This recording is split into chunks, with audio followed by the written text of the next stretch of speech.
आपसे चाहते। हेलो दोस्तों, नमस्ते, राम राम, सत श्री अकाल।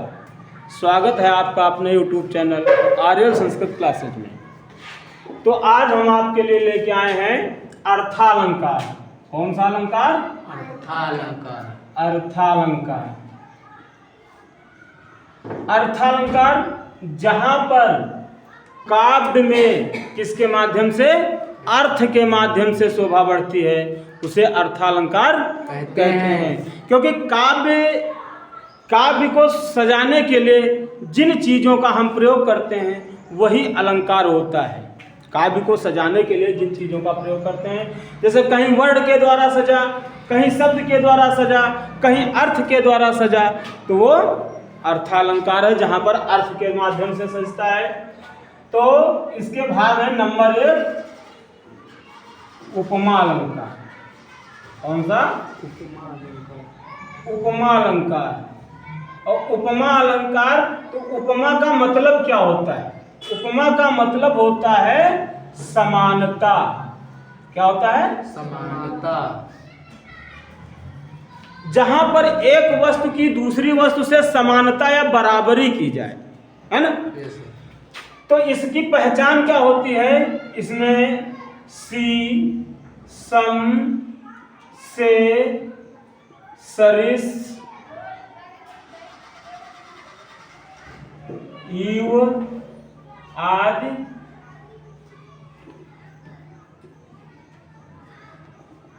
शब्द आते हैं। जहां पर सी, सम, से, सरिस आदि शब्द आते हैं, वहां पर आंख बंद करके लिख दीजिए कौन सा समास, कौन सा अलंकार? उपमा अलंकार। कौन सा अलंकार? उपमा अलंकार। वो भी कहाँ? आप योजक चिन्ह, जैसे योजक चिन्ह ये है, इसके बाद सी आ रहा है, सम आ रहा है, से आ रहा है, सरिस आ रहा है, समान आ रहा है, ऐसे शब्द आते हैं, तो वहां पर कौन सा होता है? उपमा अलंकार होता है। परिभाषा क्या होती है? जहां पर उपमेय में उपमान की समानता व्यक्त की जाए। क्या किया जाए? उपमेय में। तो परिभाषा क्या होती है?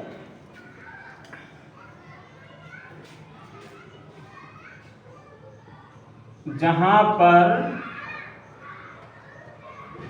उपमेय में उपमान की समानता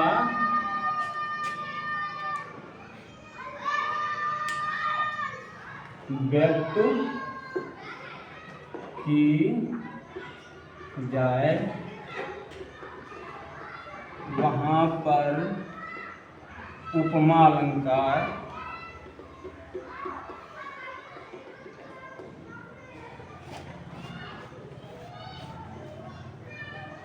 होता है। जहां पर उपमेय में उपमान की समानता, तो अब उपमेय क्या है? उपमान, उपमेय के 4 अंग होते हैं। उपमा के 4 अंग होते हैं। नंबर 1 कौन सा? उपमेय। नंबर 2 उपमान। नंबर 3 वाचक शब्द। और नंबर 4 साधारण धर्म। साधारण धर्म। तो उपमेय क्या होता है? हम ये जाने तो उपमेय क्या होता है? तो उपमेय होता है जिसकी, है ना,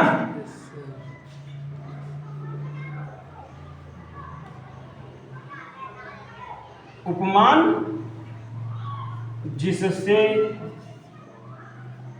अवाचक से सम समान, है ना, से सम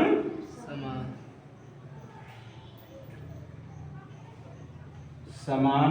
और साधारण धर्म क्या होता है? जिससे, जिस वस्तु से, समझ गए? उपमेय मतलब जिसकी तुलना की जाए। उपमेय मतलब जिसकी तुलना की जाए। उपमा मतलब जिससे उपमा की जाए। जिससे बराबरी की जाए। वाचक जो शब्द आते हैं से सम समान, मतलब जिससे समानता, समानता जैसे सब साधारण धर्म जिस वस्तु से उपमा की जाए। ठीक है, तो यहाँ पर कहता है कि जहाँ पर उपमेय में उपमान की समानता व्यक्त की जाए, है ना। तो जैसे मुख मयंक सम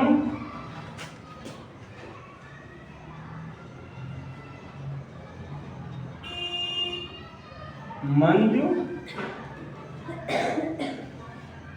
मनोहर। मुख मयंक सम, अब यहां पर देखो सम आया है, तो मुख की तुलना किसके समान है? मयंक। तो यहां उपमेय क्या है? मुख है। उपमान क्या है? मयंक है। वाचक शब्द सम है। साधारण धर्म क्या है? मंजू मनोहर। चारे सभी हैं। अगला उदाहरण है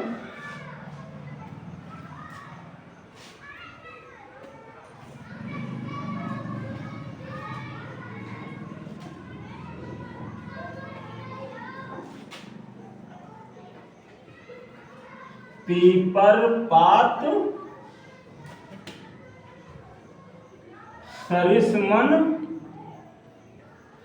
डोला। पीपर पात सरिसमन डोला और हरि प्रेरित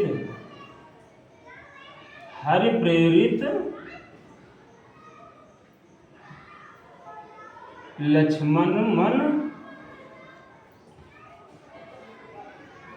डोला। देखिए मुख यहाँ पीपर पात सरिस मन डोला, यहाँ पर सरिस, सरिस मतलब समान, पीपर के पत्ते के समान मन डोल रहा, हिल रहा है, क्योंकि पीपल का पत्ता जरा सी हवा चलती है वो तुरंत हिलने लगता है। तो पीपल के पत्ते के समान किसका मतलब मन डोलने लगा। और हरि प्रेरित लक्ष्मण मन डोला।